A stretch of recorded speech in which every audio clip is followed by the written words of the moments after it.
Manchester সিটিকে পেছনে ফেলে নতুন ইতিহাস গড়ল রিয়াল মাদ্রিদ। বিশ্বের প্রথম ফুটবল ক্লাব হিসাবে এই স্প্যানিশ জায়ান্ট ক্লাব এই মৌসুমে আয়ের মাইলফলক ছুঁয়েছে 1 বিলিয়ন ইউরো।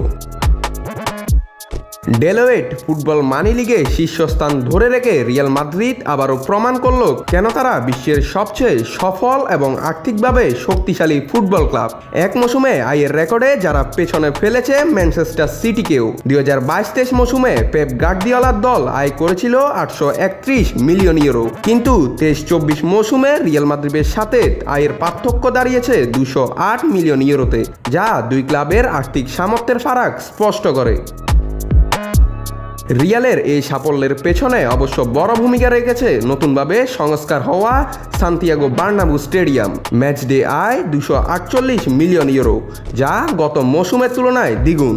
আর নতুন স্পন্সরশিপ চুক্তি এবং পণ্যের বিক্রি থেকে বাণিজ্যিক আয় বেড়ে দাঁড়িয়েছে 482 মিলিয়ন ইউরো, যা আগের তুলনায় 19% বেশি।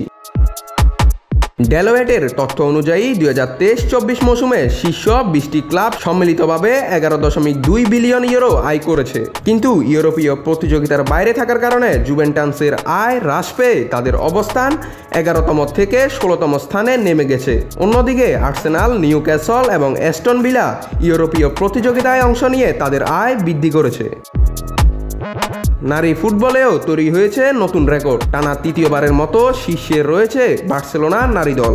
2022-23 মৌসুমে তারা 17.9 মিলিয়ন ইউরো আয় করে নারী ফুটবলে ছুঁয়েছে নতুন মাইলফলক। সাফল্যের পথে প্রতিনিয়ত নতুন অধ্যায় যোগ করেছে রিয়াল মাদ্রিদ। ইতিহাস গড়া এই আয় ফুটবল ক্লাবের আর্থিক সক্ষমতার নতুন মানদণ্ড তৈরি করছে। নাত রাহুল, নিউজ না স্পোর্টস।